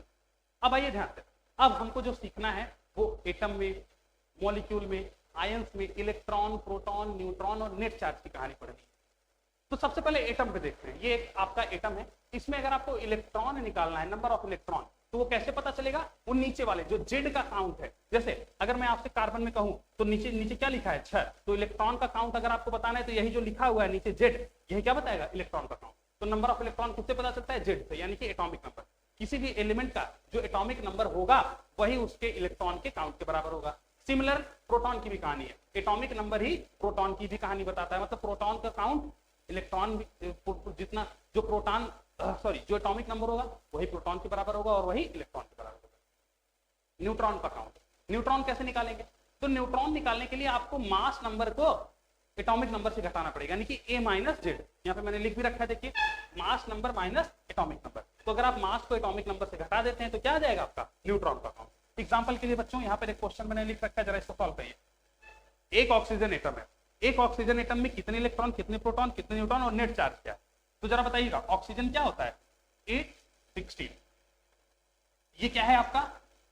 ए है, मतलब मास नंबर। ये क्या है आपका? जेड, मतलब एटॉमिक नंबर। तो इलेक्ट्रॉन किसके बराबर होता है बताइए? एटॉमिक नंबर जेड के बराबर। इसका मतलब ऑक्सीजन के एक एटम में इलेक्ट्रॉन कितना हो जाएगा? 8। प्रोटॉन किसके बराबर होता है? एटॉमिक नंबर जेड के, यानी कि प्रोटॉन में कितना हो जाएगा? 8। और वैसे न्यूट्रॉन किसके बराबर होता है? ए माइनस जेड के। तो ए माइनस जेड क्या है यहाँ पर? ए क्या है? 16, जेड क्या है? 8। तो आप दोनों को सब्ट्रैक्ट करेंगे तो 8 आ जाएगा, यानी कि आपका जो न्यूट्रॉन का काउंट है बच्चा, वो टोटल क्या आ जाएगा? 8 आ जाएगा। चलिए नेट चार्ज की बात करते हैं। टोटल चार्ज कितना है इस पर? चार्ज किससे आता है? देखिए, एटम में जो चार्ज होता है बच्चों, उसमें 2 लोग का चार्ज होता है। न्यूट्रॉन का तो कोई चार्ज है नहीं, वो तो जीरो है। प्रोटॉन का प्लस ई के बराबर है और इलेक्ट्रॉन का माइनस ई के बराबर है। इसका मतलब चार्ज प्रोटॉन और न्यूट्रॉन के पास है। अब यहां पर देखिए, जितना प्रोटॉन है उतना ही इलेक्ट्रॉन है। मैंने आपसे बोला था इलेक्ट्रॉन और प्रोटॉन का न्यूमेरिक वैल्यू बराबर होता है। दोनों बस दोनों में उनका यूनिट जो उनकी वैल्यूज है, एक का प्लस है और एक का माइनस है। इसका मतलब अगर प्लस माइनस बराबर है तो क्या हो जाएगा? 0। यहाँ पे देखिए, इलेक्ट्रॉन 8 है, मतलब माइनस 8 का चार्ज है, और यहाँ पर क्या है? प्रोटॉन 8 है, मतलब प्लस 8 का चार्ज है। तो प्लस 8 और माइनस 8 क्या हो जाएगा? कहानी खत्म हो जाएगी, 0। मतलब प्रोटॉन 8 और न्यूट्रॉन 8 तो क्या हो गया? 0। और न्यूट्रॉन तो 0 था ही। इसका मतलब ओवरऑल यहाँ पर नेट चार्ज की वैल्यू अगर निकालें तो 8 + 8 ई माइनस 8 तो मतलब क्या आ जाएगा? 0। तो 0 कूलम का चार्ज है, मतलब न्यूट्रल एटम है। ऑक्सीजन क्या है यहाँ पर? न्यूट्रल। चलिए नोट कर लीजिए, फिर हम लोग आगे बढ़ते हैं। हो गया क्या? ठीक है, नेक्स्ट स्लाइड पर आइए। देखिए इधर क्वेश्चन नंबर 2। एक नाइट्रोजन एटम हमें दे रखा है। एक नाइट्रोजन एटम में कितने इलेक्ट्रॉन, कितने प्रोटॉन, कितने न्यूट्रॉन और नेट चार्ज बताना है। तो नाइट्रोजन आप कैसे, शायद आपको पता होगा, नाइट्रोजन का जो एटॉमिक नंबर है 7 है, मास नंबर है वो 14 है। ठीक है क्या? अब जरा इलेक्ट्रॉन किसके बराबर होता है? एटॉमिक नंबर के, मतलब इलेक्ट्रॉन 7 के बराबर हो जाएगा। प्रोटॉन एटॉमिक नंबर के, तो 7 के बराबर हो जाएगा। न्यूट्रॉन 14 - 7, ए माइनस जेड। तो ये ए है और ये क्या है? जेड। तो ए माइनस जेड करिए, 14 - 7 क्या आ जाएगा? 7। मतलब उतना ही न्यूट्रॉन है। नेट चार्ज की बात करें, इलेक्ट्रॉन और प्रोटॉन बराबर है, तो नेट चार्ज क्या आ जाएगा? 0। क्या आ जाएगा? Net charge 0। मतलब नाइट्रोजन यहाँ पर क्या हो जाएगा? न्यूट्रल एटम हो जाएगा। चलिए, ये 2 मैंने आपको होमवर्क दिया है। एक कार्बन एटम है और वैसे ही सोडियम एटम है। नाइट्रोजन कार्बन और सोडियम का जरा आप क्वेश्चन करके लाएंगे, कितने इलेक्ट्रॉन है, कितने प्रोटॉन है, कितने न्यूट्रॉन है, और वैसे सिमिलरली सोडियम का भी आप कर लाएंगे। नेक्स्ट पार्ट पर आइए। तो 2 सेगमेंट हमने कंप्लीट कर लिया है आज, क्लासिफिकेशन ऑफ मैटर और atom. Now coming to the next section, that is ions. तो आयंस के बारे में चर्चा करते हैं जरा। आयंस क्या होते हैं? देखिए इधर देखिएगा, हाँ जी, ये हमारा एटम, यहाँ पे है प्रोटॉन, यहाँ पर है न्यूट्रॉन और यहाँ पर है इलेक्ट्रॉन। जैसे मान के चलता हूं यहाँ पे 4 इलेक्ट्रॉन था, 4 प्रोटॉन था। ठीक है, मैंने क्या किया? मैंने थोड़ा सा ताकत दिया। जैसे मैंने ताकत दिया, यहां से इलेक्ट्रॉन निकलकर भागा, इलेक्ट्रॉन निकल गया। यहाँ पर पहले कितने इलेक्ट्रॉन थे? 4। अभी 1 इलेक्ट्रॉन निकल गया। अभी क्या हो जाएगा यहाँ पर? अब कितने इलेक्ट्रॉन बचेंगे? 3 इलेक्ट्रॉन। अच्छा, क्या ताकत देने से प्रोटॉन निकलेगा क्या? नहीं। मैंने आपको पहले भी यही समझाया कि अगर आप एनर्जी देंगे तो निकलेगा या फिर आएगा कौन? इलेक्ट्रॉन। तो अगर आपने ताकत दिया, इलेक्ट्रॉन बाहर निकल गया, तो टोटल कितने इलेक्ट्रॉन बचे अब इस एटम में? 3। प्रोटॉन अभी भी कितने हैं? 4। प्रोटॉन अभी भी कितने हैं? 4। इसका मतलब अब ये जो एटम है बच्चों, इसमें एक प्रोटॉन का काउंट ज्यादा है। एक प्रोटॉन का काउंट क्या है? ज्यादा है। तो जरा देखिएगा, 3 इलेक्ट्रॉन तो अभी भी है, 3 प्रोटॉन तो अभी भी है, साथ के साथ 1 प्रोटॉन एक्स्ट्रा है। कितना प्रोटॉन एक्स्ट्रा है? 1 प्रोटॉन। इसका मतलब टोटल 3 प्रोटॉन 3 न्यूट्रॉन को काट देंगे, 3 प्रोटॉन 3 इलेक्ट्रॉन को काट देंगे, बचेगा क्या? 1 प्रोटॉन एक्स्ट्रा में है। इसका मतलब इस पे कितना चार्ज आ जाएगा? 1 प्रोटॉन के बराबर चार्ज आ जाएगा इस वाले एटम पर। मतलब इस पे चार्ज, टोटल नेट चार्ज कितना आ जाएगा? +E के बराबर। कितना चार्ज आ जाएगा? +E के बराबर। बोलो क्या आपको समझ में आता है? प्लस सी का चार्ज कितना होता है? तो plus 1.6 into 10 to the power minus 19 coulomb इस वाले पार्टिकल पर आ जाएगा। तो अगर मैं इसको एक्स एटम बोलता हूं तो ये क्या हो जाएगा? एक्स प्लस, ये क्या हो जाएगा? एक्स प्लस, क्योंकि उस पर प्लस चार्ज आएगा एक के बराबर। ऐसे ही अगर इसको एक इलेक्ट्रॉन, अगर मैंने इस एटम को कहीं से एक इलेक्ट्रॉन दे दिया होता, यहां से मैंने क्या किया है -1 इलेक्ट्रॉन, अगर मैंने एक इलेक्ट्रॉन दे दिया होता तो अब कितना आ जाता? 5 इलेक्ट्रॉन, और प्रोटॉन कितने थे? 5 प्रोटॉन। तो जरा बताइए ओवरऑल ये जो एक्स एटम है उस पर क्या एक इलेक्ट्रॉन एक्स्ट्रा आ जाते? तो क्या चार्ज आ जाता? X minus. क्या चार्ज आ जाता? X minus. और उस समय हाँ जी, एक 4 प्रोटॉन 4 इलेक्ट्रॉन को काट देते तो एक इलेक्ट्रॉन एक्स्ट्रा हो जाता, तो इस पे क्या जाता? X minus. ठीक है क्या? तो इस ये जो माइनस चार्ज स्पीसीज है इसको बोलते हैं बच्चा अनायन, और ये जो पॉजिटिवली चार्ज स्पीसीज है एक्स पॉजिटिव इसको बोलते हैं बेटा कटायन। यानी कि X positive is known as cation and X negative is known as anion. लिखना नहीं है, लिखा हुआ है। तो किसी भी न्यूट्रल एटम में अगर आप इलेक्ट्रॉन जोड़ते हैं तो क्या बनता है? अनायन, और उससे इलेक्ट्रॉन निकालते हैं तो क्या बनता है? कटायन। होप आपको समझ में आ गया होगा। यहाँ पे देखिए लिखा हुआ है आयंस कैसे बनते हैं। आयंस दो टाइप के, एक कटायन और एक अनायन। कटायन कैसे बनता है? इलेक्ट्रॉन का लॉस। अगर किसी भी एटम से इलेक्ट्रॉन चला जाएगा, इलेक्ट्रॉन चला गया तो प्रोटॉन भारी हो जाएगा, प्रोटॉन ज्यादा हो जाएगा, तो उसके ऊपर क्या चार्ज आ जाएगा? प्लस एन का। जितना भी एन होगा मतलब जितना इलेक्ट्रॉन गया होगा उतना ही पॉजिटिव चार्ज उस पर आ जाएगा। अनायन कैसे बनता है? Gain of electron. 2 इलेक्ट्रॉन आया तो 2 माइनस, 3 इलेक्ट्रॉन आया तो 3 माइनस। तो अनायन कैसे बनता है? इलेक्ट्रॉन के गेन से, इलेक्ट्रॉन के पाने से। बात समझ में आ गई क्या? जितना इलेक्ट्रॉन मिला होगा उतना चार्ज। 2 इलेक्ट्रॉन मिला x माइनस 2, 3 इलेक्ट्रॉन मिला -3। बात समझ में आ गई क्या? ठीक है, चलिए क्वेश्चन से समझते हैं। Find the number of electron, proton and neutron and net charge in the given ion. ये हमको आयंस दिए हैं बच्चों, इसमें हमको इलेक्ट्रॉन बताना है, प्रोटॉन बताना है, न्यूट्रॉन और नेट चार्ज। आइए जरा गौर से देखते हैं। सबसे पहला क्वेश्चन है n-3। n-3 में आपको इलेक्ट्रॉन, प्रोटॉन और न्यूट्रॉन का काउंट बताना है। जब भी आपको ऐसे क्वेश्चन आ जाए, कोई आयन दे दे और पूछे कि इसमें इलेक्ट्रॉन, प्रोटॉन और न्यूट्रॉन का काउंट बताइए, तो सबसे पहले आप उस आयन के एटॉमिक फॉर्म पर जाएंगे। कहां जाएंगे? एटॉमिक, मतलब एटॉमिक में न्यूट्रल एटॉम, न्यूट्रल एटम जिसको आप बोलते हैं। तो नाइट्रोजन का न्यूट्रल एटम बताइए। यही है क्या नाइट्रोजन का न्यूट्रल एटम? नाइट्रोजन 714, यही नाइट्रोजन का न्यूट्रल एटम। इसमें कितने इलेक्ट्रॉन होते हैं? तो इसमें तो आप बता सकते हैं ना, जो इसका एटॉमिक नंबर है वही इसका इलेक्ट्रॉन, एटॉमिक नंबर के बराबर ही प्रोटॉन।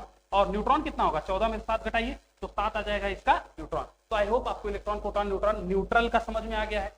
अब यहाँ पर आपको बनाना क्या है? -3, क्योंकि उसने बोला है कि n-3 में कितने इलेक्ट्रॉन, प्रोटॉन, न्यूट्रॉन है। तो जरा बताइए न्यूट्रल में से अगर आपको -3 लाना है तो -3 कब आएगा? जब इलेक्ट्रॉन ज्यादा हो। इलेक्ट्रॉन ज्यादा होने का मतलब इलेक्ट्रॉन मिलना चाहिए, इलेक्ट्रॉन मिलने का मतलब +3 आएगा। यहाँ पर 3 इलेक्ट्रॉनों का क्या होगा? गेन। 3 इलेक्ट्रॉनों का क्या होगा? गेन। तो यहाँ पर कितने इलेक्ट्रॉन थे? 7। तो जब 3 इलेक्ट्रॉन गेन हो जाएंगे तो अब कितने इलेक्ट्रॉन आ जाएंगे? 10 इलेक्ट्रॉन। प्रोटॉन तो भाई प्रोटॉन बदल पाओगे क्या? नहीं, वो तो अभी भी 7 है। और न्यूट्रॉन कितने हैं? अभी भी 7। इसका मतलब नेट कितना चार्ज आ रहा है? नेट चार्ज आ रहा है बेटा आपका -3 का। 3 इलेक्ट्रॉन का एक्सेस चार्ज आ रहा है। कितना चार्ज आ रहा है? 3 इलेक्ट्रॉनों का एक्सेस चार्ज आ रहा है। तो 3 इलेक्ट्रॉनों का चार्ज क्या लिखेंगे? 3 × 1.6 × 10 टू द पावर -19 कूलम। यही आपका नेट चार्ज आ जाएगा इस n-3 आयन पर। देख लीजिए इसको, फिर आगे बढ़े। चलिए समझ गए क्या? नेक्स्ट क्वेश्चन पर आते हैं। ठीक है, सोडियम। इस पर जरा बताइए सोडियम क्या है बेटा? सबसे पहले जब आपको किसी भी Na+ का इलेक्ट्रॉन, प्रोटॉन, न्यूट्रॉन और नेट चार्ज बताना है तो सबसे पहले आपको क्या करना पड़ेगा? सबसे पहले आपको इसका एटॉमिक फॉर्म लाना पड़ेगा। एटॉमिक फॉर्म क्या होता है सोडियम का? यही है इसका एटॉमिक फॉर्म। इसमें इलेक्ट्रॉन कितने हैं? 11 के बराबर। प्रोटॉन कितने हैं? वही 11 के बराबर, क्योंकि वही इनका एटॉमिक नंबर है। न्यूट्रॉन कितने हैं? A - Z, 23 - 11, तो टोटल 12 न्यूट्रॉन आ गए। जरूरी नहीं है इलेक्ट्रॉन, प्रोटॉन और न्यूट्रॉन हमेशा बराबर आए, ठीक है, वो अलग भी हो सकते हैं। इस एग्जांपल से आपको समझ में आ गया होगा। ये अभी ये क्या है? सोडियम मेटल, सोडियम का एक एटम, वो भी न्यूट्रल। अब मुझे प्लस बनाना है। प्लस का मतलब मुझे एक इलेक्ट्रॉन निकालना पड़ेगा। जैसे मैंने एक इलेक्ट्रॉन निकाला तो यहाँ पे एक इलेक्ट्रॉन कम हो जाएगा और क्या बन जाएगा? Sodium positive. एक इलेक्ट्रॉन मैंने इससे बाहर निकाल लिया तो एक इलेक्ट्रॉन घट जाएगा। अब इसमें कितने इलेक्ट्रॉन आ गए? 10। प्रोटॉन कितने आ गए? 11। और न्यूट्रॉन कितने हैं? अभी भी 12। तो जरा बताइएगा ये जो 10, ठीक है, ये जो यहाँ पर डिफरेंस है, कितने का डिफरेंस आ रहा है? एक प्रोटॉन का। इसका मतलब यहाँ पर प्लस ई का चार्ज आएगा। तो नेट चार्ज की अगर मैं आपसे बात करूं कि इसमें नेट चार्ज कितना आया है, तो नेट चार्ज प्लस ई के बराबर आया है। इसका मतलब plus 1.6 into 10 to the power minus 19 coulomb का चार्ज पर आ गया होगा। इसको नोट कर लीजिए, ठीक है। ये जो दो क्वेश्चंस मैंने आपको दिए हैं, एक O-2 और एक Mg+2, इसको आप घर से करके लाइएगा, ये आपका होमवर्क है। सीक्वेंस यही है, जब भी आपको किसी भी अनायन पर चार्ज बनाना हो, सबसे पहले न्यूट्रल एटम बनाइए। न्यूट्रल एटम में से अगर आपको अनायन बनाना है तो इलेक्ट्रॉन दीजिए, और अगर कैटायन बनाना है तो उतना इलेक्ट्रॉन निकाल लीजिए, और फाइनली आप कैलकुलेट कर लीजिए कि टोटल कितने इलेक्ट्रॉन और प्रोटॉन का डिफरेंस है। उसी हिसाब से आप नेट चार्ज को कैलकुलेट कर।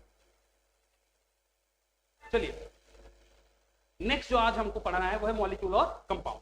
तो मॉलिक्यूल और कंपाउंड के बीच का जरा डिफरेंस देखते हैं। ये तो मैंने आपको पहले भी बता रखा है, तो मुझे फटाक से क्लियर कर दीजिएगा। क्या मॉलिक्यूल कैसे बनता है? एटम की कॉम्बिनेशन से बनता है, चाहे वो एटम सेम हो या फिर वो एटम डिफरेंट हो। तो मतलब मॉलिक्यूल कब बनेगा? एटम के कॉम्बिनेशन से बना। वहां पर मैंने यहाँ पर लिख भी दिया है, सेम एटम भी हो सकता है और डिफरेंट एटम भी हो सकता है। तो और ये जो कॉम्बिनेशन होगा वो कैसा, वो किसके द्वारा होगा? बॉन्डिंग के द्वारा। इसी को हम लोग क्या बोलते हैं? Chemical bond. यानी कि हाइड्रोजन तो ऐसे था, दोनों ने बॉन्ड बनाया तभी तो कंबाइन हुए। यानी कि एटम कंबाइन होगा केमिकल बॉन्ड के द्वारा, तो क्या बनेगा? मॉलिक्यूल। और जो भी मॉलिक्यूल होगा वो फिक्स्ड प्रोपोर्शन में बनेगा, ठीक है। उसमें जो एटम्स का प्रोपोर्शन होगा वो फिक्स होगा, ठीक है। मॉलिक्यूल दो टाइप के हो सकते हैं, होमोएटॉमिक मॉलिक्यूल और हेटेरोटॉमिक। मैंने बता ही दिया, अगर एटम सेम हुए तो होमोएटॉमिक, और अगर एटम्स अलग अलग हुए तो क्या हो जाएगा? हेटेरोटॉमिक। CO2 H2O NH3 क्या है? हेटेरोटॉमिक। तो हेटेरोटॉमिक मॉलिक्यूल को हम क्या बोलते हैं? कंपाउंड। मैंने आपको बता भी रखा है। तो different type of atoms, different atoms combine to form compound. तो जब डिफरेंट एटम मिलेंगे तभी क्या बनेगा बच्चों? वहां पर एक मिनट, हाँ ठीक है। तो जब डिफरेंट एटम्स कंबाइन होंगे तो क्या बनेगा? मॉलिक्यूल। और अगर डिफरेंट एटम से बना मॉलिक्यूल है तो उसी को क्या बोल देंगे? कंपाउंड, ठीक है। तो हेटेरोटॉमिक मॉलिक्यूल को ही क्या बोलते हैं? कंपाउंड बोलते हैं। CO2 H2O ये क्या है? मॉलिक्यूल ही कहलाएगा, और क्या कहलाएगा? कंपाउंड भी हम इसको कह सकते हैं। तो इसका मतलब क्या है? हर कंपाउंड एक मॉलिक्यूल है, लेकिन हर मॉलिक्यूल कंपाउंड। चलिए अब आपको कुछ मॉलिक्यूल्स दिए हैं, उन मॉलिक्यूल्स में आपको इलेक्ट्रॉन, प्रोटॉन, न्यूट्रॉन और नेट चार्ज की कहानी करनी है। जैसे जो सबसे पहला मॉलिक्यूल हम डिस्कस कर रहे हैं बच्चों वो है N2। तो N2 मॉलिक्यूल्स में हमको इलेक्ट्रॉन, प्रोटॉन और न्यूट्रॉन बताना है। जरा बताइएगा N2 कैसे बनता है? N2 मॉलिक्यूल बनाना है तो मॉलिक्यूल दो नाइट्रोजन के मॉलिक्यूल हैं, तो पक्का दो नाइट्रोजन के मिलने से बना होगा। तो मतलब ये देखिए, दो नाइट्रोजन मिले होंगे तो N2 बन गया होगा, ठीक है क्या? अब आप इस नाइट्रोजन में कितने इलेक्ट्रॉन, प्रोटॉन है, इस नाइट्रोजन में कितने इलेक्ट्रॉन, प्रोटॉन, न्यूट्रॉन है, दोनों को जोड़ देंगे तो N2 मॉलिक्यूल में इलेक्ट्रॉन, प्रोटॉन, न्यूट्रॉन का काउंट आ जाएगा। तो N में एक नाइट्रोजन में कितने इलेक्ट्रॉन, प्रोटॉन होते हैं? जरा बताइएगा। इलेक्ट्रॉन का काउंट इसमें कितना है? अरे एटॉमिक नंबर के बराबर इलेक्ट्रॉन 7, प्रोटॉन देखो यहाँ पे मैंने लिखा है कितने इलेक्ट्रॉन है? 7। प्रोटॉन कितने हैं? 7। और न्यूट्रॉन कितने? 14 में 7 घटाइए 7। तो जो एटॉमिक नंबर होता है वही इलेक्ट्रॉन और प्रोटॉन का काउंट होता है। तो इलेक्ट्रॉन, प्रोटॉन का काउंट, और न्यूट्रॉन 14 में से 7 घटाइए, A में से Z को घटाइए, तो ये आ गया आपका प्रोटॉन। सिमिलरली ऐड कर दीजिए, कितने इलेक्ट्रॉन है? 7। कितने इलेक्ट्रॉन, प्रोटॉन है? 7। कितने न्यूट्रॉन है? 14 में 7 घटाइए 7। तो ये टोटल इलेक्ट्रॉन, प्रोटॉन और न्यूट्रॉन का काउंट आ गया। तो टोटल इलेक्ट्रॉन इसका और इसका साथ साथ है, तो टोटल इलेक्ट्रॉन N2 में कितना आ जाएगा? 14। टोटल प्रोटॉन कितना आ जाएगा? बोलो, टोटल प्रोटॉन कितना आ जाएगा? 7 इसमें 7 इसमें, तो टोटल प्रोटॉन भी कितने आ जाएंगे? 14। और टोटल न्यूट्रॉन भी बच्चों कितना हो जाएगा? 14। आई होप आप N2 में ये चीज करोगे, ठीक है क्या? तो इलेक्ट्रॉन दोनों का ऐड कर दीजिए 14, प्रोटॉन दोनों का ऐड कर दीजिए 14, और न्यूट्रॉन दोनों का ऐड कर दीजिए 14। तो आपका इलेक्ट्रॉन, प्रोटॉन और न्यूट्रॉन का काउंट आ गया किसमें? N2 मॉलिक्यूल में, ठीक है। नेक्स्ट क्वेश्चन पर आगे बढ़ते हैं, नोट डाउन कर लीजिए। Number of electron, proton and neutron in CH4 molecule. अच्छा एक बात गौर से देखिएगा, ये जो N2 मॉलिक्यूल क्या है? सेम टाइप के एटम से बना है, तो यहां पर इसको हम लोग क्या बोलेंगे? पहले बात तो क्या इस पर कोई नेट चार्ज है क्या? क्या कोई इलेक्ट्रॉन? देखिए जो इलेक्ट्रॉन और प्रोटॉन का काउंट है सेम है, तो सेम है तो ये क्या हो जाएगा? न्यूट्रल हो जाएगा क्या? ठीक है। अच्छा दोनों सेम टाइप का आइटम है तो हम इस वाले मॉलिक्यूल को क्या बोल सकते हैं? Neutral homoatomic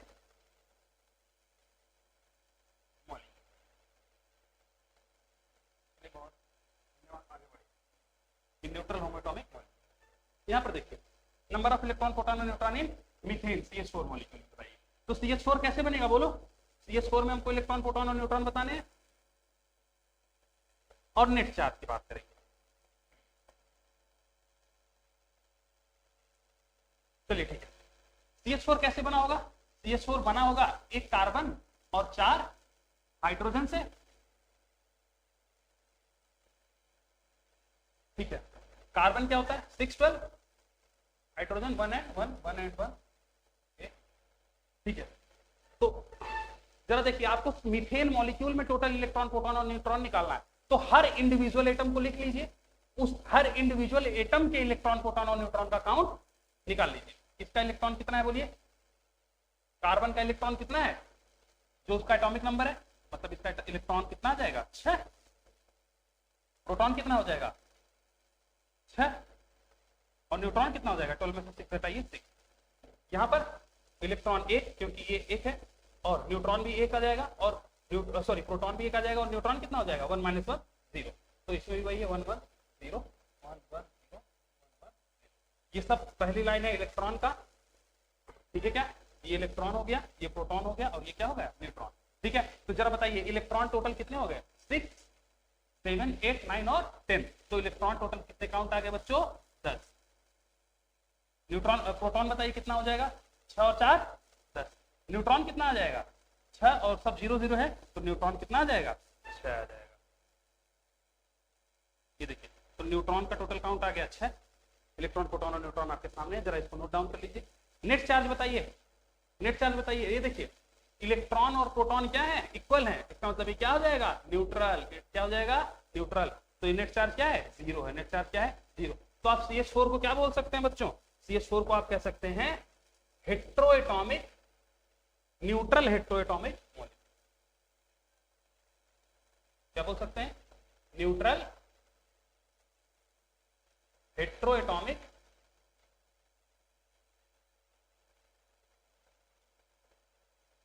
molecule. ठीक है क्या? तो ये हो गया आपका CH4 की कहानी। नोट डाउन करिए। चलिए आगे बढ़ते हैं। यहाँ पर होमवर्क है, ऑक्सीजन मॉलिक्यूल में कितने इलेक्ट्रॉन, प्रोटॉन और न्यूट्रॉन है वो आपको बताना है, करके लाइएगा, अगली क्लास में डिस्कस करेंगे। सिमिलरली ठीक है, फोटो मॉलिक्यूल हो गया। चलिए, ये आज का लास्ट सेक्शन है हमारा, 5वां और लास्ट सेक्शन, मूल। यहां तक हमको पहुंचना है, और थोड़ा सा डिस्कशन करूंगा, ज्यादा नहीं। नेक्स्ट क्लास में कल हम लोग इस पे, मतलब मंडे को, आज तो सैटरडे है, तो मंडे को हम लोग इस पर अच्छे से डिस्कस करेंगे मूल क्या होता है। फिलहाल मैं थोड़ा सा आपको बेसिक नॉलेज आज देकर चलता हूँ कि मूल होता क्या है। अच्छा देखिए जरा गौर, एक मिनट में पानी,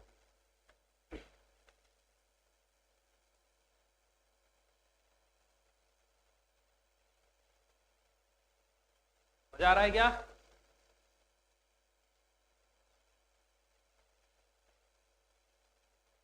डाउट्स वगैरह सब क्लियर हो रहे हैं आपके? एक मिनट में थोड़ा सा चैट्स वगैरह देख लेता हूं।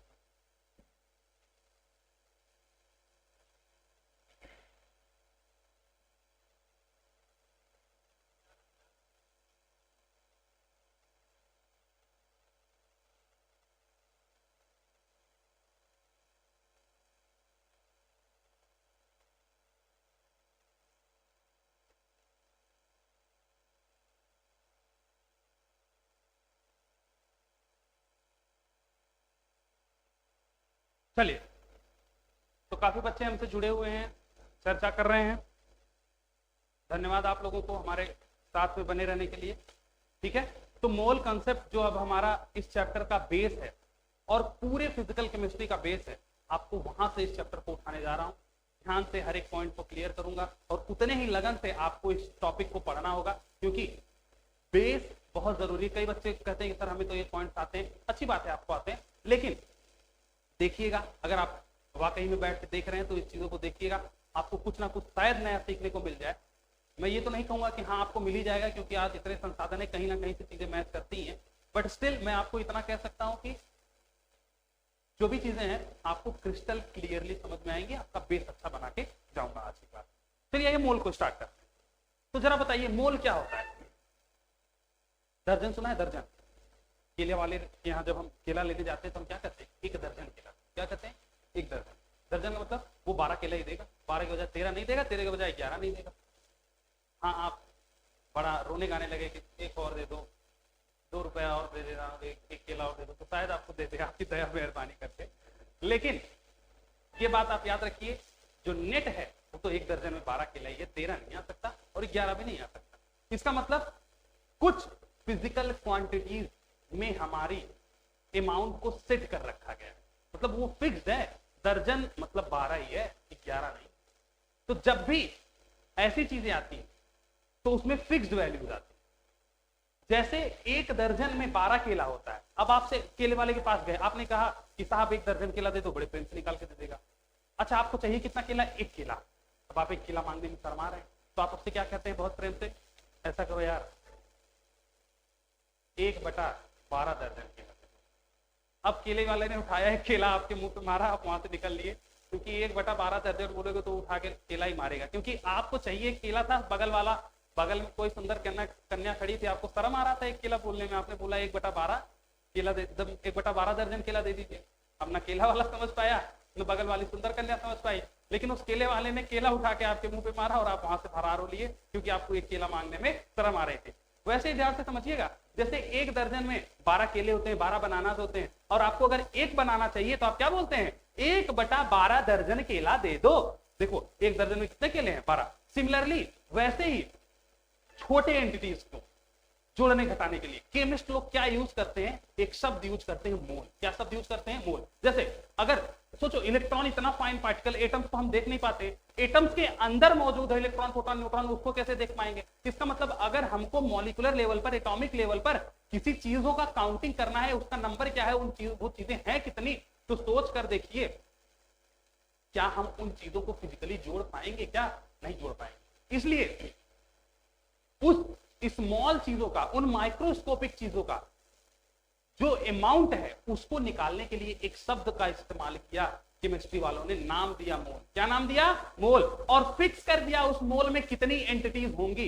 जैसे 1 दर्जन में 12 केले होते हैं, वैसे ही 1 मोल में 6 गुणे 10 घाते 23 एंटिटीज, यानी कि 6 × 10⁻23 एंटिटीज पाई जाएंगी। अब अगर आप 2 दर्जन केला मांगेंगे तो 24 केला देगा। ऐसे ही 2 मोल अगर आप कोई भी चीज मांगेंगे तो वो 2 से गुणा कर देगा और बोलेगा 2 × 6.02 × 10⁻23 एंटिटीज। आप कहेंगे 3 मोल कर दो तो कहेगा 3 × 6.02 × 10⁻23। आप कहेंगे 25 मोल कर दो वो कहेगा 25 × 6.02 × 10⁻23।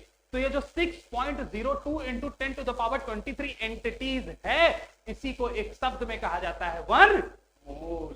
तो 1 मोल कुछ और नहीं, 6.02 × 10⁻23 एंटिटीज को कहा जाता है। और ये जो 6.02 × 10⁻23 शब्द है, टर्म है, नंबर है, इसको एक नाम दिया गया है, नाम है अवोगाड्रोस नंबर। इसका मतलब 1 mole is equal to 6 × 10⁻23 entities, या फिर 1 mole is equal to Avogadro's number. Avogadro's को बोलते हैं Na, तो 1 mole is equal to Na entities. आइए ध्यान से समझिएगा, 1 मोल ऑफ x बराबर 6.02 × 10⁻23 x।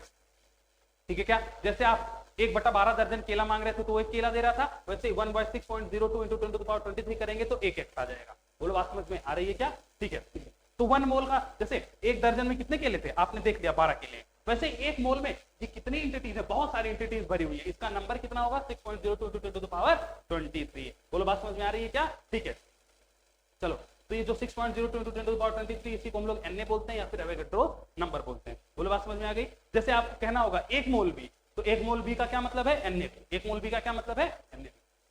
शायद आप समझ गए होंगे। चलिए नेक्स्ट स्लाइड पर चलते हैं, कुछ आपको बेहतरीन डिस्कशन करवाता हूँ। जैसे मैंने यहाँ पे लिखा है 1 मोल डैश, डैश में मैं भर देता हूँ, जैसे मान लो हैशटैग। 1 मोल हैशटैग बराबर कितना हैशटैग आएगा? Na hashtag. अब मैं बार बार 6.02 × 10⁻23 नहीं लिखूंगा, उसकी जगह क्या लिख दूंगा? Na। सॉरी, ये सोडियम हो जाएगा। यहाँ पे ए कैपिटल लिखना है ना, सोडियम मत कर देना, मेरी तरह स्मॉल ए मत लिख देना वहां पर। ठीक है, तो 1 मोल हैशटैग बराबर Na हैशटैग। वैसे ही आपसे कोई बोले 1 मोल इलेक्ट्रॉन, 1 मोल इलेक्ट्रॉन का मतलब क्या हो गया? Na electron. कितना इलेक्ट्रॉन? Na electron. 1 मोल प्रोटॉन, 1 मोल प्रोटॉन के बराबर मतलब क्या हो गया? Na proton. 1 मोल न्यूट्रॉन मतलब Na न्यूट्रॉन। बोलो बात समझ में आ रही है क्या? ठीक है, नेक्स्ट स्लाइड पर आइए। 1 मोल एटम मतलब कितना एटम? Na atom. 1 मोल एटम का मतलब Na एटम। वैसे ही 1 मोल O मतलब Na O। ठीक है क्या? 1 मोल नाइट्रोजन मतलब Na नाइट्रोजन। 1 मोल कार्बन, इसका मतलब है Na कार्बन। Na का मतलब आप लोग समझ गए होंगे, एवोगाड्रोस नंबर या फिर 1.6 × 10⁻23। चलिए इसको स्क्रीनशॉट लीजिए, आगे बढ़िए। नेक्स्ट पेज पर देखिए, 1 मोल मॉलिक्यूल। 1 मोल मॉलिक्यूल का क्या मतलब हो गया? Na molecule. कितना मॉलिक्यूल? Na molecule. जैसे 1 मोल मीथेन का मतलब क्या है? Na methane. 1 मोल C6H12O6 का मतलब है NaC6H12O6। बोलो बच्चों, समझ में आ रहा है क्या? 1 मोल वाटर का मतलब क्या है? Na वाटर, मतलब 6.02 × 10⁻23 वाटर। वैसे ही 1 मोल FeSO4 का होल ट्वाइस का क्या मतलब हो गया? Na मॉलिक्यूल ऑफ FeSO4 का होल ट्वाइस। बोलो बात समझ में आ गई क्या? चलिए यहां तक की कहानी समझ आ गई। नेक्स्ट पॉइंट पर बढ़ते हैं। चलो एक क्वेश्चन अच्छा आपके लिए लाया हूं आज, ये फाइनल लास्ट क्वेश्चन है और आज हम यहाँ पे अपनी क्लास को खत्म करेंगे। फिलहाल चलिए इस क्वेश्चन को देखिए। Find out the number of electron, proton, neutron and net charge on 2 mole O2 ion. आपको दिया क्या है? आपको इस लाइन के शब्द पर कंसंट्रेट करना है। O2 आयन मतलब आपको ऑक्सीजन का, ऑक्सीजन के ऊपर -2 जो आयन है उस पर इलेक्ट्रॉन, प्रोटॉन, न्यूट्रॉन और नेट चार्ज की कहानी बतानी है। चलिए 2 मोल O-2 है, ध्यान रखिएगा। तो सबसे पहले हमको कहां जाना पड़ेगा? मैंने आपको पहले ही बताया, जब भी आपको चार्ज की कहानी दे तो आपको किस कहानी पर जाना है? न्यूट्रल एटम की कहानी पर जाना है। इस शब्द पे कंसंट्रेट करिएगा। अच्छा, सबसे पहले 2 मोल O-2। 2 मोल O-2 का मतलब क्या है? 2 मल्टीप्लाइड बाई 6.02 × 10⁻23। अरे भाई 2 मोल का मतलब 2 Na, 2 Na का मतलब 2 × 6.02 × 10⁻23 O-2 आयन। आपको इसी चीज का आपको इलेक्ट्रॉन, प्रोटॉन और न्यूट्रॉन निकालना है। तो इसमें आपको अगर पता चल जाए O-2 में कितने इलेक्ट्रॉन, कितने प्रोटॉन, कितने न्यूट्रॉन है, तो आप इलेक्ट्रॉन, प्रोटॉन का काउंट करके उससे इसको गुणा कर दीजिए। तो आपको कुछ नहीं करना है, बस इस O-2 का वैल्यू निकालना है और इस वैल्यू से उसको क्या करना है? मल्टीप्लाई। तो O-2 में को निकालने के लिए सबसे पहले आपको क्या करना पड़ेगा? देखिए इसको रब करता हूं मैं। सबसे पहले आप क्या निकालिए? Neutral oxygen. न्यूट्रल ऑक्सीजन क्या है? 816। ये न्यूट्रल ऑक्सीजन है। O-2 तक जाने के लिए मुझे क्या करना पड़ेगा? 2 इलेक्ट्रॉन डालना पड़ेगा। तो क्या बन जाएगा? O का -2। यहां पर कितने इलेक्ट्रॉन थे? पहले न्यूट्रल वाले में 8। प्रोटॉन कितने थे? 8, क्योंकि एटॉमिक नंबर दोनों का 8, एटॉमिक नंबर 8 है। न्यूट्रॉन कितना है? 16 में से 8 घटाएंगे क्या जाएगा? 8। तो ये न्यूट्रल का है। अब देखिए आपने 2 ऐड कर दिया, तो आपने इस 8 में 2 ऐड करेंगे तो क्या जाएगा? 10। इसका मतलब इसमें 10 इलेक्ट्रॉन है। क्या न्यूट्रॉन ऐड किया जा सकता है क्या? नहीं। न्यूट्रॉन है 8 और प्रोटॉन है 8 और न्यूट्रॉन कितना है? अभी भी 8 है। तो जरा गौर से देखिएगा, टोटल क्या चीज भारी पड़ रहा है? 2 इलेक्ट्रॉन एक्स्ट्रा आ रहे हैं। कितने इलेक्ट्रॉन? 2 इलेक्ट्रॉन एक्स्ट्रा आ रहे हैं। तो जो 2 इलेक्ट्रॉन एक्स्ट्रा आ रहे हैं उन्हीं का चार्ज तो आएगा। नेट चार्ज क्या है? 2 इलेक्ट्रॉन। नेट चार्ज क्या है? 2 इलेक्ट्रॉन। 2 इलेक्ट्रॉन का चार्ज। अच्छा, आपसे पूछा क्या है? 2 मोल इतने का नेट चार्ज बताइए। 2 मोल। अच्छा अब सोचिए, गौर से समझिएगा क्या क्वेश्चन कह रहा है। तो O-2 में कितने इलेक्ट्रॉन है? एक O-2 में, एक O-2 में 10 इलेक्ट्रॉन है। तो इतने O-2 में कितने इलेक्ट्रॉन हो जाएंगे? इतने O-2 में 10 गुणे 2 गुणे 6 इंटू 10 घाते 23 इलेक्ट्रॉन हो जाएंगे। अरे बोलो बात समझ में आ गई क्या? अगर एक O-2 में 10 इलेक्ट्रॉन है तो 2 मोल में 2 मोल में क्या होंगे? 2 Na इंटू 10 इलेक्ट्रॉन। अरे भाई 10 इलेक्ट्रॉन का गुणा करेंगे ना। चलिए वैसे ही यहां पर क्या हो जाएगा? 8 इंटू 2 Na प्रोटॉन आ जाएगा और न्यूट्रॉन का काउंट क्या आ जाएगा? 8 मल्टीप्लाइड बाई 2 Na। Na में एवोगाड्रोस नंबर लिख रहा हूं। इतने प्रोटॉन, इतने न्यूट्रॉन, इलेक्ट्रॉन, प्रोटॉन और न्यूट्रॉन। बोलो बात समझ में आ गई क्या? कितने का डिफरेंस है? 2। मैंने आपसे बताया 2 इलेक्ट्रॉन का डिफरेंस है। तो 2 मोल में कितने का डिफरेंस है? इतने का डिफरेंस। अब जो आपका नेट चार्ज है वही, चलिए ठीक है। नेट चार्ज कैसे आएगा? ये जो आपका टोटल इलेक्ट्रॉन है उसमें से टोटल प्रोटॉन को अगर आप घटा देंगे तो आपका नेट चार्ज आ जाएगा। नेट चार्ज चलिए यहां पर बता देते हैं। तो नेट चार्ज क्या आ जाएगा? नेट चार्ज कैसे आ जाएगा? इलेक्ट्रॉन कितना है? 10 इंटू, ये क्या है? 10 इंटू 2 Na, 10 इंटू 2 Na। और न्यूट्रॉन कितना है? 8 मल्टीप्लाइड बाई 2 Na। ये न्यूट्रॉन, सॉरी प्रोटॉन इतना है। तो इलेक्ट्रॉन में से प्रोटॉन को घटाएंगे वही आपका नेट चार्ज आ जाएगा। तो नेट चार्ज कितना है, ये 20 Na है और वो 16 Na, तो कितना आ जाएगा 4 Na। 4 Na अब आप पूरा कर दीजिए, 4 multiplied by 6.02 into 10 to power 23, ये आपका आंसर आ जाएगा।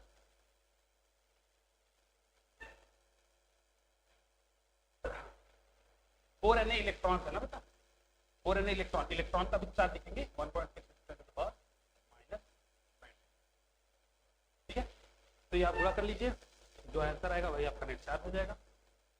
चलिए तो देखिए जरा, आज की पूरी क्लास हमारी हो गई है। मैं आपको एक एक करके सारी स्लाइड दिखा देता हूँ। आज हमने काफी सारा डिस्कशन कर लिया है। तो इसका पीडीएफ इनको अवेलेबल हो जाएगा क्या?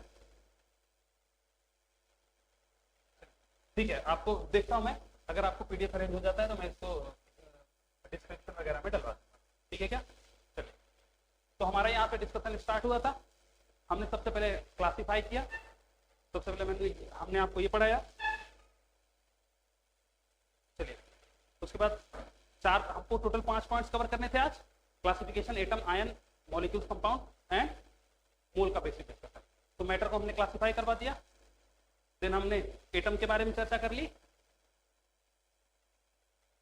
ठीक है, एटम का डिस्कशन हो गया हमारा। फिर उसके बाद एटम्स में कितने इलेक्ट्रॉन, प्रोटॉन और न्यूट्रॉन होते हैं उसका डिस्कशन हो गया। देन हमने आयंस का डिस्कशन स्टार्ट किया। आयंस में कटायंस कैसे बनते हैं, एनायंस कैसे बनते हैं, कटायंस और एनायंस में कितना इलेक्ट्रॉन, प्रोटॉन, न्यूट्रॉन आता है, कैसे नेट चार्ज आता है, उसका डिस्कशन किया आपसे। फिर उसके बाद हमने पढ़ा क्या, मॉलिक्यूल और कंपाउंड क्या होते हैं। ठीक है, मॉलिक्यूल और कंपाउंड का डिफरेंस क्लियर किया। देन हमने आपसे डिस्कस किया, कोई भी मॉलिक्यूल दे दिया जाए, चाहे वो होमोएटॉमिक हो या फिर हेटेरोटॉमिक हो, उसमें आप टोटल इलेक्ट्रॉन, प्रोटॉन और न्यूट्रॉन कैसे निकालेंगे, या फिर उस टोटल मॉलिक्यूल का नेट चार्ज कैसे निकालेंगे।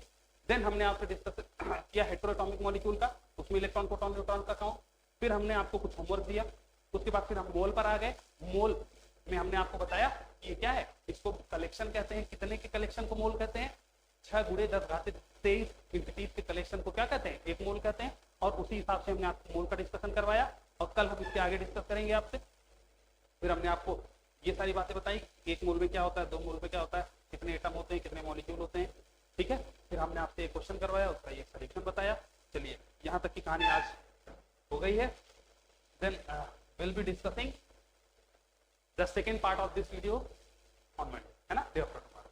ठीक है, चलिए एक बात ध्यान रहे, हमारा ये वीडियोस कुछ अभी यूट्यूब पर जा तो रहे हैं, इसके साथ ही साथ जो हमारा एप्लीकेशन है उस पर हमारे सारे वीडियोस धीरे धीरे अपलोड होते जाएंगे, और वहां पर और अच्छी क्वालिटी पीडीएफ और जो और भी ओवरव्यूज और भी मटेरियल्स के साथ आपको चीजें मिलेंगी। तो जो भी बच्चा और डेप्थली और सारी चीजों को कवर करना चाहता है, उस पर बायोलॉजी जेपी मौर्य सर भी पढ़ा रहे हैं, प्योर सर फिजिक्स पढ़ा रहे हैं, तो आपको वो सारी चीजें वहां पर अवेलेबल हो जाएंगी, और भी अच्छे फॉर्म में और भी अच्छे ओवरव्यू में। ठीक है, और आपको जो भी आपकी जो भी टेस्ट सीरीज वगैरह है वो उस पर फ्री ऑफ कॉस्ट आपको दी जाएंगी। तो दर्शनम इंस्टीट्यूट का आप ऐप सर्च करिएगा प्ले स्टोर पर, और उसको डाउनलोड तो जरूर से कर लीजिएगा, और वहां पर आपको ये सारी चीजें अवेलेबल होंगी। ठीक है, चलिए, जो भी डाउट्स, जो भी दिक्कतें हैं, मैं आपके मैसेजेस को पढ़ रहा हूँ, और उसी के साथ मैं कमेंट बॉक्स में रिप्लाई भी करने का प्रयास करूंगा। ठीक है, बाकी जो डाउट्स होंगे हम लोग उसके हिसाब से नेक्स्ट वीडियो में उसको डिस्कस कर लेंगे। जो होमवर्क आपको दिया गया है, ध्यान रखिएगा, होमवर्क टाइमली कंप्लीट करिएगा, क्लास को रेगुलर रिवाइज करिएगा। जैसे जैसे क्लास आगे बढ़ेगी, क्वेश्चन के लेवल, क्वेश्चन के स्ट्रेंथ बढ़ते जाएंगे, नंबर ऑफ क्वेश्चन बढ़ते जाएंगे। अभी हमारी बेसिक क्लास थी, आशा करता हूँ कि आपको पूरा डिस्कशन आपका समझ में आया होगा। तो जो भी कमियां, जो भी दिक्कतें रही हैं पहली क्लास की, तो कभी कभी थोड़ा ग्लिचेस वगैरह आ जाते हैं, नेक्स्ट क्लास से हम इन चीजों को और भी क्लैरिफाई कर देंगे। ठीक है, चलिए, बहुत धन्यवाद, मिलते हैं आपसे अगली क्लास।